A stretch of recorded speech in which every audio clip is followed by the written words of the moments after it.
शिव शक्ति की, भक्त और भक्ति की ये कथा महान। शिव महापुराण, शिव महापुराण, शिव महापुराण। ओम नमः शिवाय, नमः शिवाय, नमः शिवाय, ओम नमः शिवाय, नमः शिवाय, नमः शिवाय, ओम नमः शिवाय, नमः शिवाय, नमः शिवाय।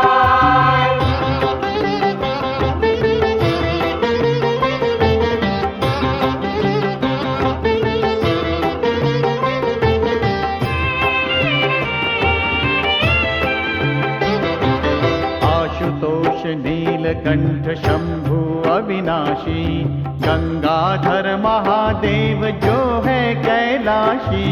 आशुतोष नीलकंठ शंभु अविनाशी, गंगाधर महादेव जो है कैलाशी। शिव का बस नाम ही, भक्ति और ध्यान ही कर दे कल्याण। शिव महापुराण, शिव महापुराण, शिव महापुराण।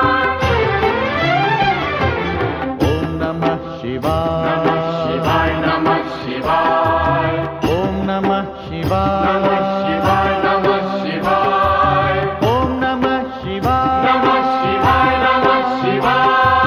शिव महापुराण, शिव महापुराण,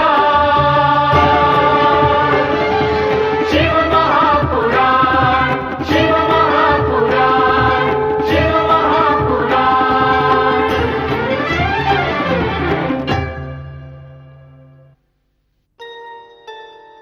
हिमालय राज को भी देवर्षि की भविष्यवाणी पर विश्वास नहीं होता, तो नारद से पूछते हैं, कहीं वे अपने स्वभावानुसार विनोद तो नहीं कर रहे हैं? नारद गंभीर होकर कहते हैं, मैंने तो वही कहा जो पार्वती की भाग्य रेखा में देखा। उधर पार्वती एकांत में नारद की भविष्यवाणी के अनुसार अपने भावी पति का चिंतन करती हैं। उसी समय नारद वहां हर हर महादेव कहते हुए प्रकट होते हैं तथा उसे भगवान शिव की आराधना का उपदेश देकर शिवलिंग तथा बिल्व पत्र प्रदान करते हैं। कुछ ही समय के पश्चात शिवदूत नंदीश्वर हिमालय राज की सेवा में पहुंचकर हिमालय के गोकर्ण शिखर पर भगवान शिव के आगमन की सूचना देकर उनसे शिव की एकांत ध्यान समाधि के लिए अनुमति चाहता है। अगले दिन पार्वती, गंगा, मैनाक तथा महाराज हिमालय, महारानी मैना सहित शिव के दर्शनार्थ गोकर्ण शिखर पर पहुंचते हैं। शिव हिमालय के प्रति कृतज्ञता व्यक्त करते हुए उनसे अनुरोध करते हैं कि वे ऐसा प्रबंध करें कि जिससे उनके एकांत ध्यान में बाधा न पड़े। परंतु जब हिमालय शिव से प्रार्थना करते हैं कि उनकी पुत्रियां गंगा, पार्वती उनके दर्शन पूजन के लिए आना चाहती हैं, तो शिव स्पष्ट शब्दों में ये प्रार्थना अस्वीकार कर देते हैं। उधर गंगा अपनी अनुजा पार्वती को आश्वस्त करती है कि उसकी शिव भक्ति सफल होगी तथा शिव को पति रूप में पाने की पार्वती की कामना एक दिन अवश्य पूर्ण होगी। मैनाक अपनी बहन पार्वती को ढूंढता हुआ अचानक वहां पहुंचता है तथा पार्वती को शिव पूजा करते देखकर अपने मन में भरा रोष व्यक्त करता है। पार्वती अगले दिन अपनी दो सखियों के साथ भगवान शिव के प्रत्यक्ष दर्शन तथा पूजन के लिए शिव समाधि स्थल पहुंचती हैं। स्वर्ग पृथ्वी के एक छत्रपति सम्राट महाप्रतापी असुरराज तारकासुर की, असुरराज तारकासुर की, असुरराज तारकासुर की, असुरराज तारकासुर की। असुर सेनापति भयासुर, कहो स्वर्ग से वंचित कायर देवताओं के विषय में क्या समाचार लाए हो? दैत्याधिपति, असुरों के उत्थान के लिए जिस प्रकार आप शोणितपुर में गुप्त मंत्रणा करते रहते हैं, उसी प्रकार कायर देवता सत्यलोक में असुरों के विरुद्ध षड्यंत्र कर रहे हैं। देवताओं का षड्यंत्र?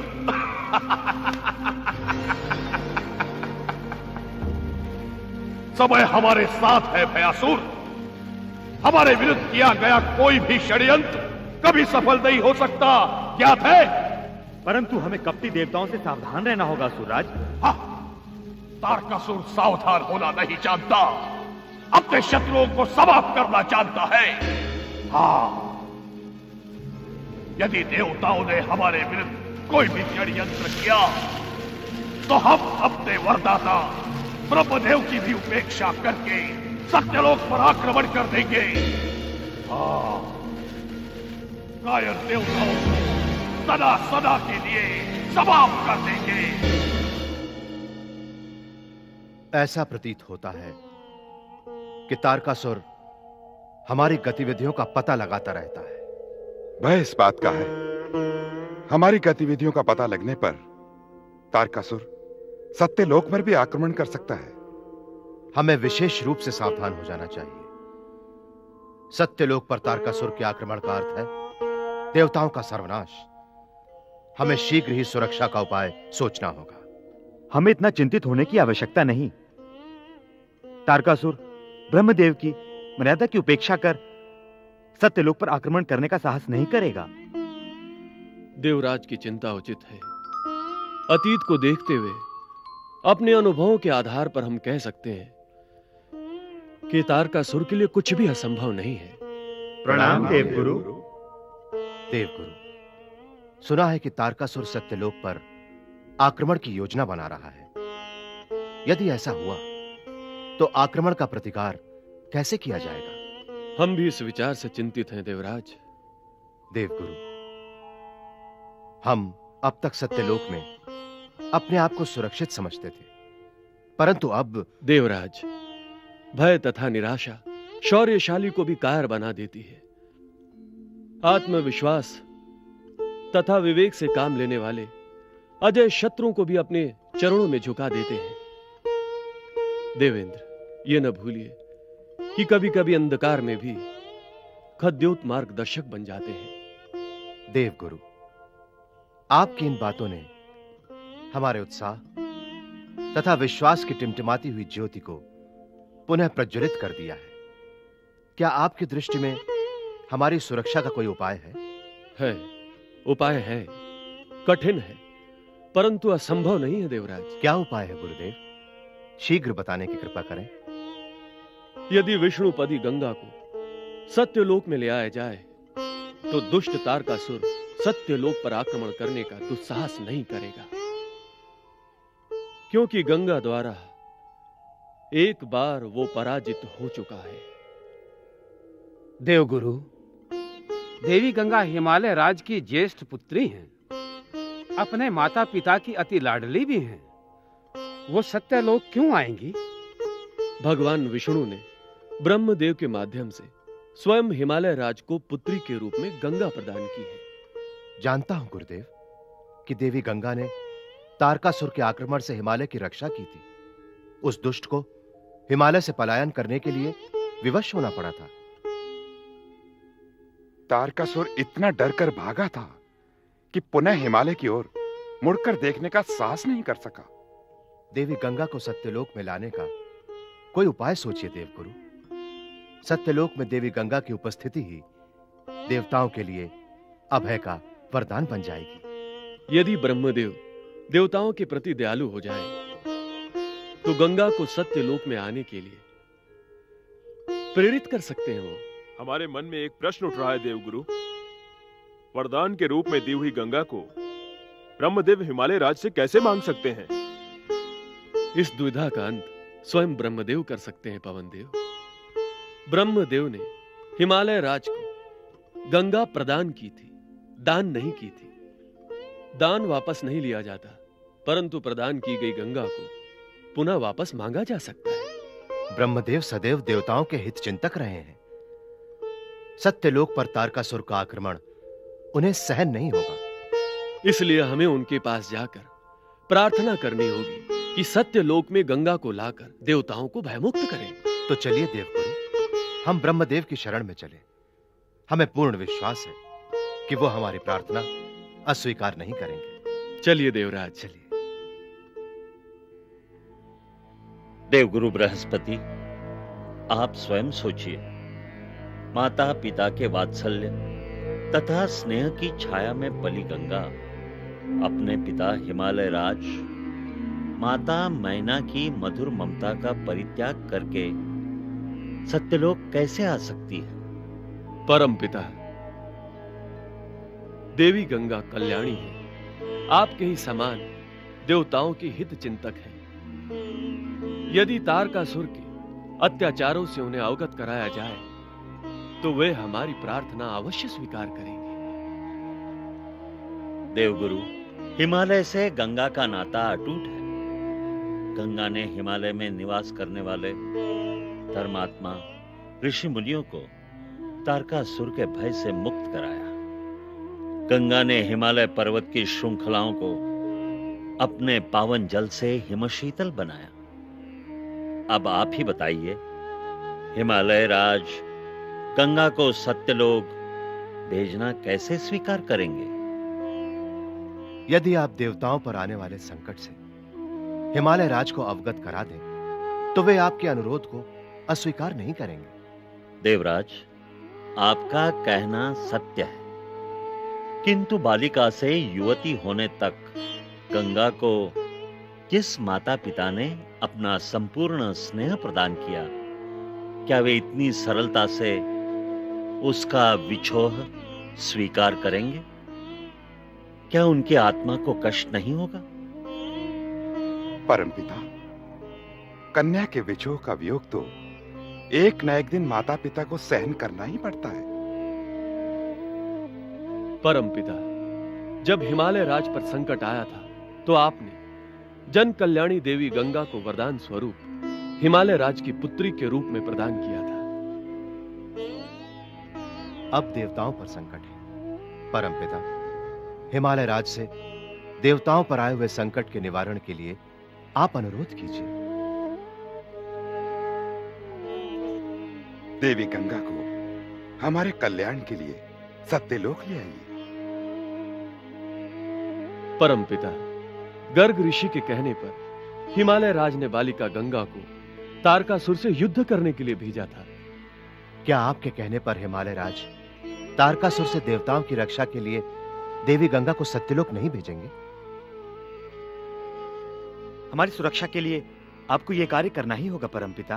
परमपिता, हम आपके आश्रित हैं, आपके दया के पात्र हैं। हमारी रक्षा का भार भी आप पर ही है। जैसी आप सबकी इच्छा, मैं गंगा को सत्यलोक लाने का प्रयास करूंगा। प्रार्थना कीजिए कि देवी गंगा के हृदय में देवताओं के कल्याण हेतु संवेदना जागृत हो। परमपिता ब्रह्मदेव की जय। परमपिता ब्रह्मदेव की जय। परमपिता ब्रह्मदेव की जय।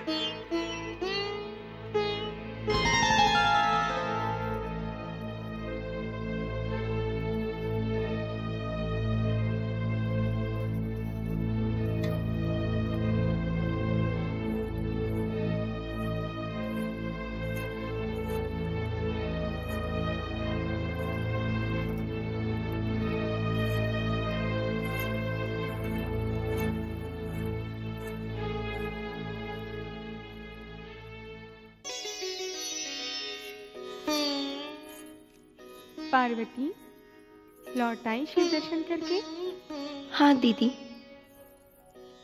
लगता है आज भी तेरी मनोकामना अपूर्ण रही। निराशी लौटना पड़ा तुझे, है ना? वो कब तक मेरी परीक्षा लेते रहेंगे दीदी? अब तो मेरा धैर्य भी टूटा जा रहा है। वो तेरे धैर्य की ही तो परीक्षा ले रहे हैं बहना। पता नहीं उनकी कसौटी पर खरा उतरने के लिए तुझे और क्या क्या करना होगा। मेरा एक ही व्रत है, उनके चरणों की सेवा। बस वही करती रहूंगी जीवन भर। उन्हें पाकर भी तो उनके चरणों की सेवा ही करनी है तुझे। यही एकमात्र उपाय है अपने धैर्य को बनाए रखने का। नहीं गंगा नहीं, अब मेरे धैर्य का बांध भी टूटता जा रहा है। प्रतिदिन पार्वती का वहां जाकर उस पत्थर सी मूर्ति को देखते पूछते रहना अब मेरे लिए असहनीय होता जा रहा है। हिमालय राज्य में आजकल चारों ओर इसी बात की चर्चा हो रही है। परंतु भैया, पार्वती पूर्ण मन से शिवमय हो चुकी है। ऐसी बातें करके इसके मन को ठेस पहुंचाने से क्या मिल जाएगा तुम्हें? यदि ये बात लोगों की चर्चा का विषय बन गई है तो इसे अपना अपमान न समझिए भैया। शिव शंकर महादेव हैं, तीनों लोग उनकी पूजा करता है।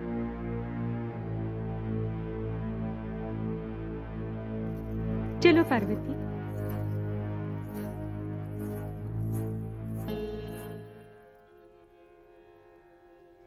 परमपिता ब्रह्मदेव, आपके दर्शन करके जितना आनंद हो रहा है उससे कहीं अधिक दुख हो रहा है। आपका आदेश सुनकर प्रिय पुत्री गंगा का वियोग हम लोग कैसे सहन कर पाएंगे? परमपिता, गंगा के बिना हम कैसे रह सकेंगे? गंगा हमारे प्राणों के समान है। गंगा के आगमन से ही हिमालय पर जलधाराएं प्रवाहित हुई हैं। गंगा हम सबकी सुख समृद्धि है। यदि गंगा को आप यहां से ले जाएंगे तो हम उसके बिना कैसे जी सकेंगे? आप सबके दुख का हमें आभास है देवी मैना।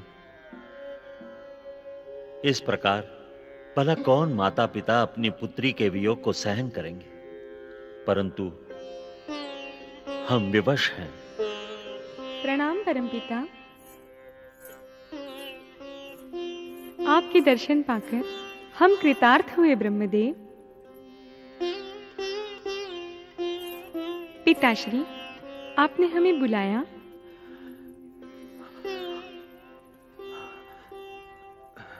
माँ। बेटी गंगा। प्रणाम परमपिता।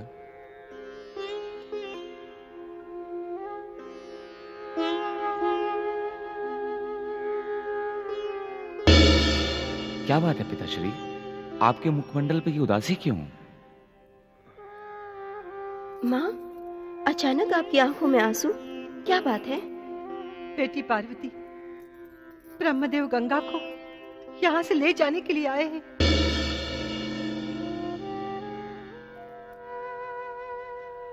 भला ये कैसे हो सकता है परमपिता? दीदी गंगा को यहाँ से ले जाने का कारण? बेटी पार्वती, गंगा हमें ब्रह्मदेव के वरदान स्वरूप प्राप्त हुई है। ये हम जानते हैं माँ, ब्रह्मदेव की कृपा से ही हमें गंगा बहन प्राप्त हुई है। परमपिता कह रहे हैं कि अब हमसे अधिक इन्हें गंगा की आवश्यकता है। माता पिता तथा भाई बहन का नाता आवश्यकताओं से अधिक बड़ा होता है परमपिता। आप दीदी गंगा को यहाँ से ले जाने का विचार क्यों कर रहे हैं? आप तो विधाता हैं। आपकी इच्छा के बिना संसार में कुछ नहीं हो सकता। क्या हमारे इस कष्ट के निवारण का कोई अन्य उपाय नहीं है? हाँ ब्रह्मदेव, हम गंगा के बिना नहीं रह सकते।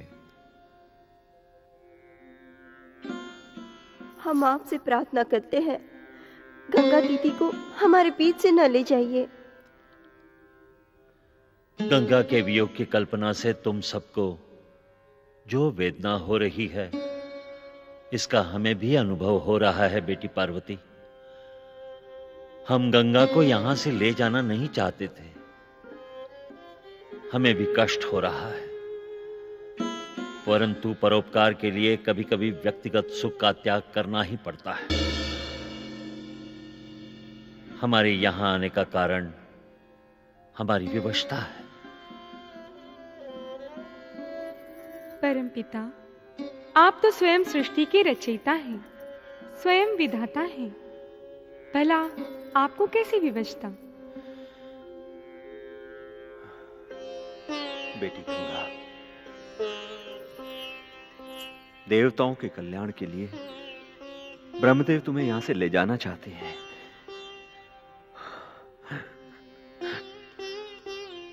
तारकासुर के आक्रमण के पश्चात देवता स्वर्ग से वंचित हो गए हैं।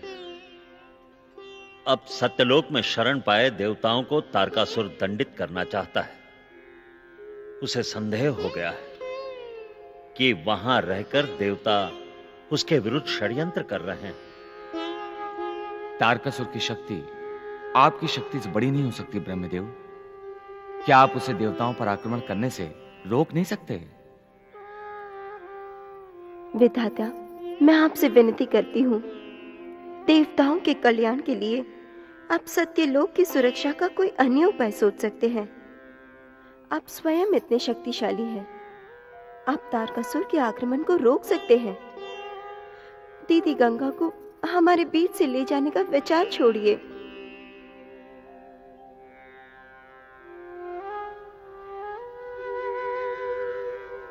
हमने भी परमपिता से यही निवेदन किया है बेटी। यही तो विवशता है बेटी पार्वती। हम स्वयं तारकासुर को सर्वशक्तिमान होने का वरदान दे चुके हैं। उसके शक्ति के प्रयोग को रोकने का अधिकार अब हमें नहीं है। यदि यह विवशता न होती तो आप सबको शोक सागर में डुबोने हम यहां नहीं आते। सृष्टि के रचयिता ब्रह्मा भी विवश हो सकते हैं। इस बात पर हमें विश्वास नहीं हो रहा है। विधाता, ये कैसी परीक्षा की घड़ी है।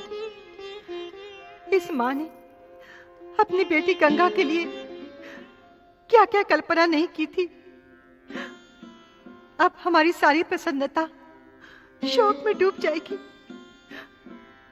देवी मैना, इस सृष्टि का यह पुरातन नियम है कि पुत्री को एक ना एक दिन पिता के घर से विदा होना ही पड़ता है। वियोग की इस पीड़ा को सहना ही होता है। ब्रह्मदेव, यदि गंगा बेटी को विवाह करके विदा करना होता तो हमें उस वियोग में भी आनंद का अनुभव होता, परंतु यह तो बड़ी असहनीय विवशता है।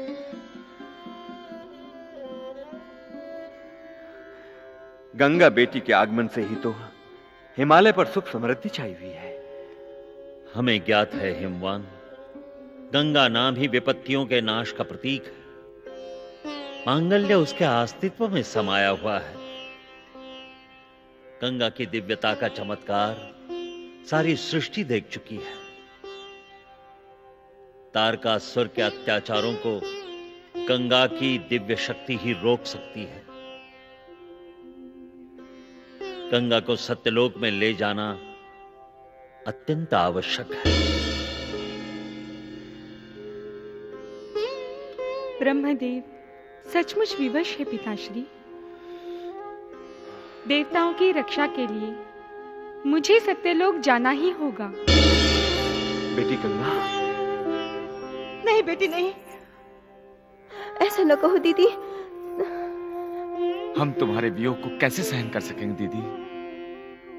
आप सब व्यर्थ व्यग्र हो रहे हैं। गंगा का हिमालय से नाता कभी नहीं टूट सकता। गंगा यहां के कण कण में व्याप्त रहेगी। जगत कल्याण के लिए गंगा को यहां से विदा कीजिए। देवताओं के कल्याण और अपने कर्तव्य पालन के लिए मुझे यहाँ से जाना ही होगा। दीदी। पार्वती। गंगा दीदी। मीनाक भैया। मीनाक भैया, अब मैं पार्वती को तुम्हें सौंप कर जा रही हूँ। इसे अपना स्नेह प्रदान करना भैया।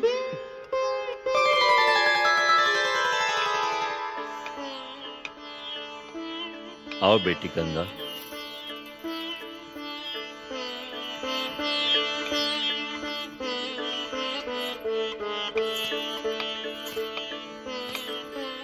सत्यलोक में देवी गंगा का स्वागत है। देवी गंगा की जय। देवी गंगा की जय। परमपिता ब्रह्मदेव की जय। देवी गंगा, हमारी प्रार्थना पर ब्रह्मदेव का अनुरोध स्वीकार करके आप सत्यलोक पधारी। हम सब देवता धन्य हुए। देवगुरु, मैंने तो ब्रह्मदेव का आदेश स्वीकार करके अपने कर्तव्य का पालन किया है। पधारिए। पधारिए।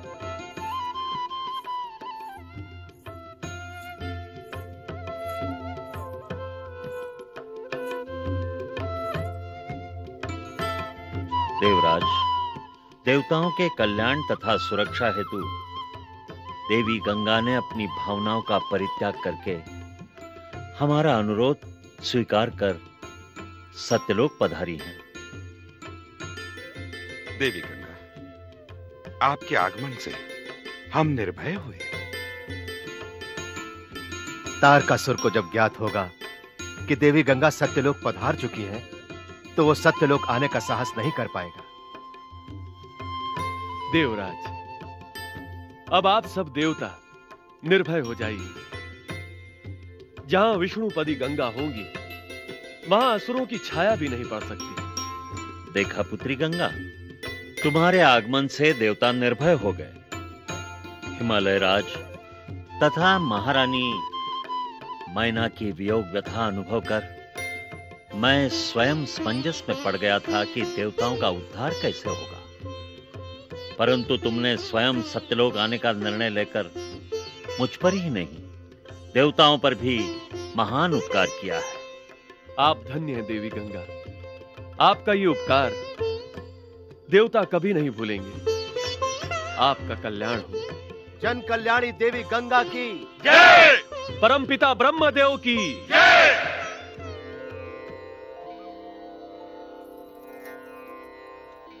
प्रणाम देवी।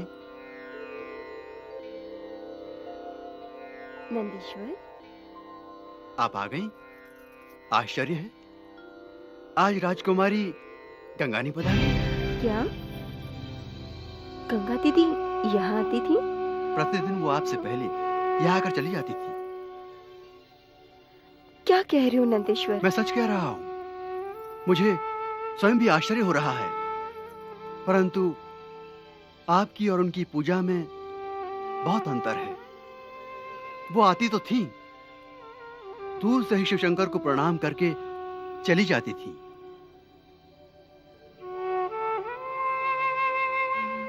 गंगा दीदी यहाँ आती थी? हमें तो कभी नहीं बताया। नंदीश्वर, अब समझ में आया। गंगा दीदी मेरे कल्याण कामना के लिए यहाँ आया करती थी, किंतु अब वो कभी नहीं आएंगी। क्या? हाँ नंदीश्वर। आज इन पुष्पों से भगवान शिवशंकर की पूजा कीजिए, संभवतः उनकी ध्यान समाधि टूट जाए।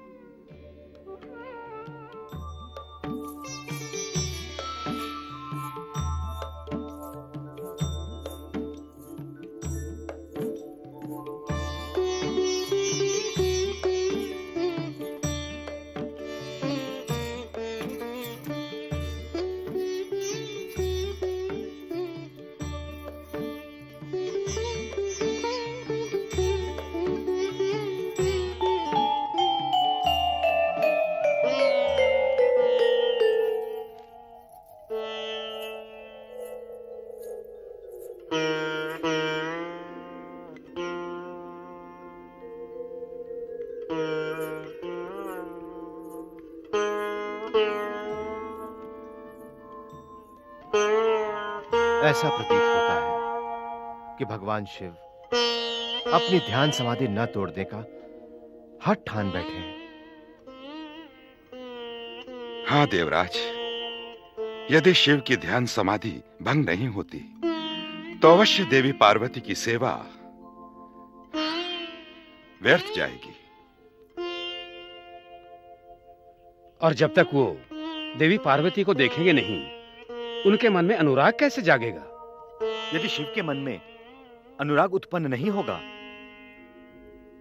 तो वे देवी पार्वती को अपनी जीवन संगिनी कैसे बनाएंगे? पार्वती के शिव संगिनी बनने पर ही शिव पुत्र का उत्पन्न होना संभव होगा। हाँ देवराज, शिवपुत्र के उत्पन्न हुए बिना तारकासुर का अंत होना संभव नहीं है। शिव समाधि को देखकर ऐसा प्रतीत होता है जैसे अब हमें अनिश्चित काल तक तारकासुर के अत्याचारों से त्रस्त होते रहना होगा। शिव समाधि को भंग करने का हमें कोई ना कोई उपाय अवश्य करना होगा। हाँ, अवश्य। नहीं देवराज, नहीं। शिव के सम्मुख जाने का साहस अब मुझ में नहीं है। कृपा करके मुझे वहां न भेजिए। मित्र कामदेव, यह कार्य तुम्हारे अतिरिक्त कोई नहीं कर सकता। वैरागी शिव की ध्यान समाधि तुम ही तोड़ सकते हो। इस संसार में ऐसा कौन है जो तुम्हारी अनुराग शक्ति के वशीभूत ना हो जाए? माता सती के आत्म बलिदान के पश्चात शिव का वैराग्य अपनी चरम सीमा पर पहुंच चुका है। उनके मन में अनुराग की भावना जगाना असंभव है। नहीं मित्र, यदि तुम वहां जाकर वातावरण में अनुराग जगा दोगे तो भोलेनाथ अपने आप को रोक नहीं पाएंगे। तुम सफल हो जाओगे। मेरा हृदय कह रहा है शिव में अनुराग जगाने के सारे प्रयत्न व्यर्थ सिद्ध होंगे देवराज। मैं वहां जाकर कुछ नहीं कर पाऊंगा। स्मरण करो मित्र कामदेव, शिव सती के विवाह के पश्चात तुम्ही ने उन्हें मिलन के लिए प्रेरित किया था। उस समय आनंद तथा उत्साह का वातावरण था। आज की परिस्थिति उसके विपरीत है। शिव पूर्ण रूप से परिवर्तित हो चुके हैं। नारी के प्रति मोह उनके मन में सदा सदा के लिए समाप्त हो चुका है। कामदेव,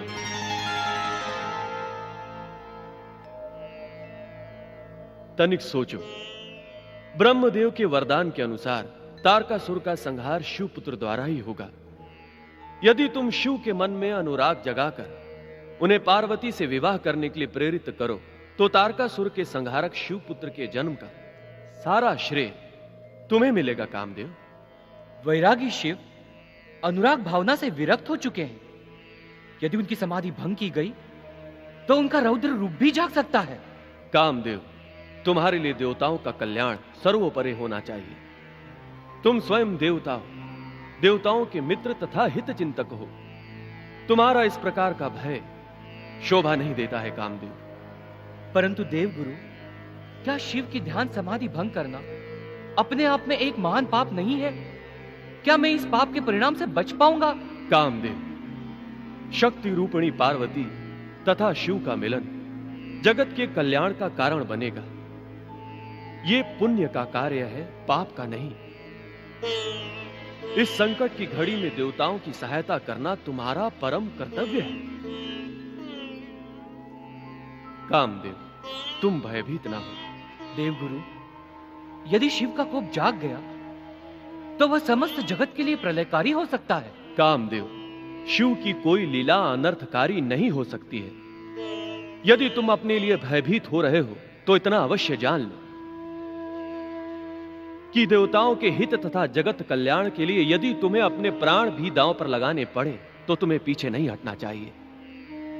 कामदेव, तुम्हें देवराज के अनुरोध को स्वीकार करना चाहिए। देवताओं के हित तथा जगत कल्याण के लिए अपने प्राण निछावर करने के लिए मैं प्रस्तुत हूं गुरुदेव। मुझे आशीर्वाद दीजिए। तुम्हारा कल्याण हो।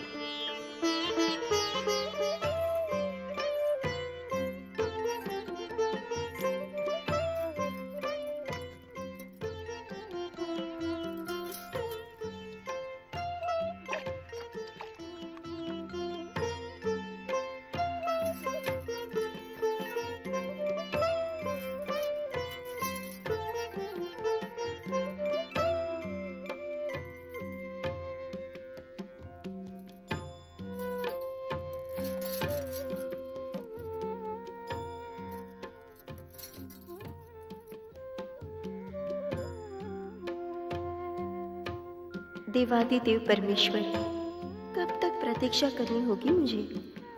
मेरी ओर कृपा दृष्टि कीजिए प्रभु। ये समाधि कब टूटेगी? आप कब सुनेंगे? कब कह पाऊंगी मैं अपने मन की बात?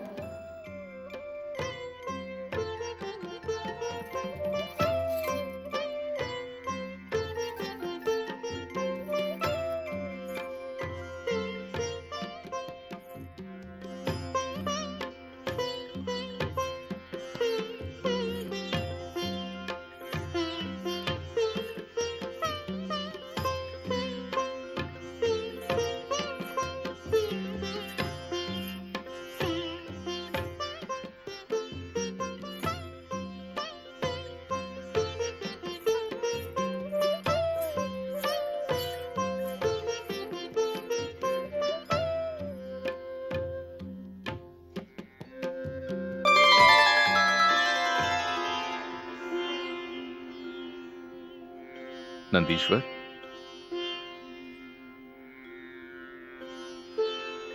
प्रभु,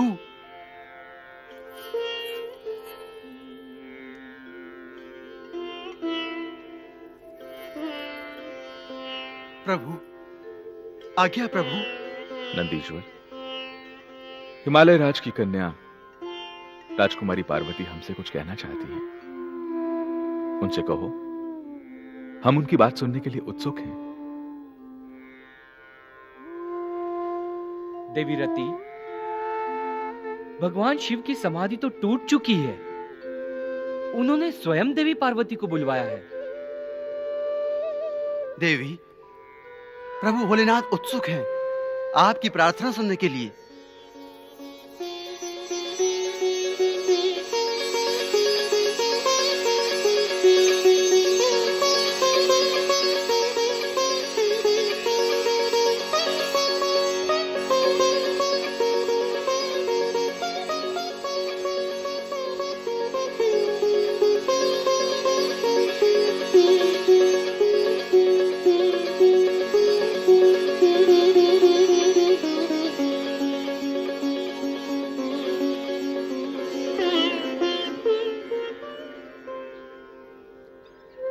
स्वामी, अब हमारा कार्य अवश्य पूर्ण होगा। हाँ रति, देवी पार्वती के प्रति भगवान शिव के आकर्षण को देखते हुए उनके मन में अनुराग जगाना अब सरल हो गया है। प्रभु। पार्वती, तुम हमसे कुछ कहना चाहती थी? मैं बहुत कुछ कहना चाहती हूँ भगवान। आपको समाधि में लीन देखकर मेरे मन में बहुत से प्रश्न उठ रहे हैं। परंतु तुम तो मन ही मन ये मना रही थी कि हम एक बार आंखें खोलकर तुम्हें देख लें। वो कार्य तो हो गया। अब कहो अपने मन की बात, क्या कहना चाहती थी? मेरी आराधना सफल हुई प्रभु। आप तो अंतर्यामी हैं। भला मेरी मन की बात आपसे कैसे छिपी रह सकती है? परंतु वही बात हम तुम्हारे मुंह से सुनना चाहते हैं देवी। परमेश्वर, क्या इतनी गहन समाधि लगाकर भी आप प्रकृति से दूर रह सकते हैं? सत्पुरुषों को कभी प्रकृति से मोह नहीं करना चाहिए देवी। लोकाचार से दूर निर्विकार रहना चाहिए। प्रभु, आप अपनी बात कहने में जिस वाणी का उपयोग कर रहे हैं, क्या वो प्रकृति नहीं है? मनुष्य का कोई भी कार्य प्रकृति की सहायता के बिना असंभव है। देवी, तुम्हारी वाणी भी प्रकृति की वाणी है। निर्विकार पुरुष को वो भ्रमित कर सकती है। अपराध क्षमा हो प्रभु। समाधि लगाना भी तो एक कर्म ही है। आप जितेंद्रिय होकर भी प्रकृति के अधीन हैं। यदि आप ध्यान समाधि द्वारा प्रकृति से निर्लिप्त हैं, तो मेरे समीप होने पर भी आपको आकर्षण का भय नहीं होना चाहिए। शिव तो अभयंकर है देवी। भय सदा ही शिव से दूर भागता है। प्रभु, धृष्टता के लिए क्षमा चाहती हूँ, परंतु यह सत्य है, यदि शिव के मन में प्रकृति के आकर्षण का भय न होता, तो एकांत में आंखें मूंदकर जगत से नाता तोड़ने का प्रयत्न न करते। हमारी ध्यान समाधि का उद्देश्य प्रकृति के आकर्षण का नाश करना है। तुम इस भ्रम में न रहना कि प्रकृति हमारे निश्चय की दृढ़ता को भंग कर सकती है। अब तुम जा सकती हो।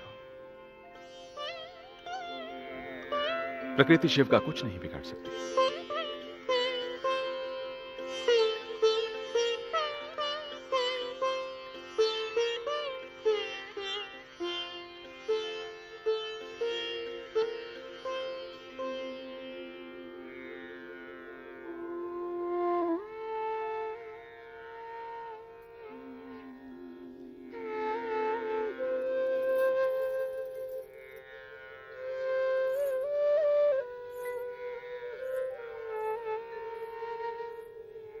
ये क्या?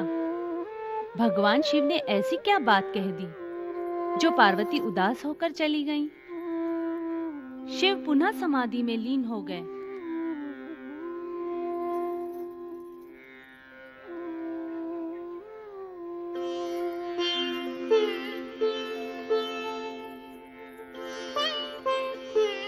रति, भगवान शिव का यह रूप देखकर मेरे मन में पुनः भय जाग रहा है।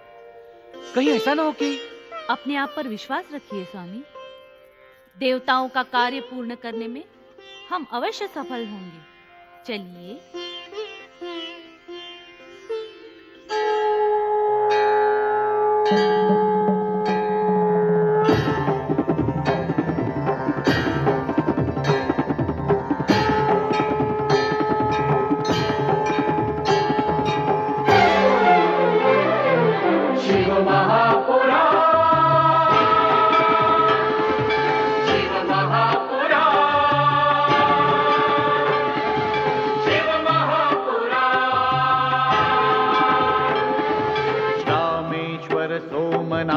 जय भीमा शंकर, महाकाल वैद्यनाथ जय केदारेश्वर।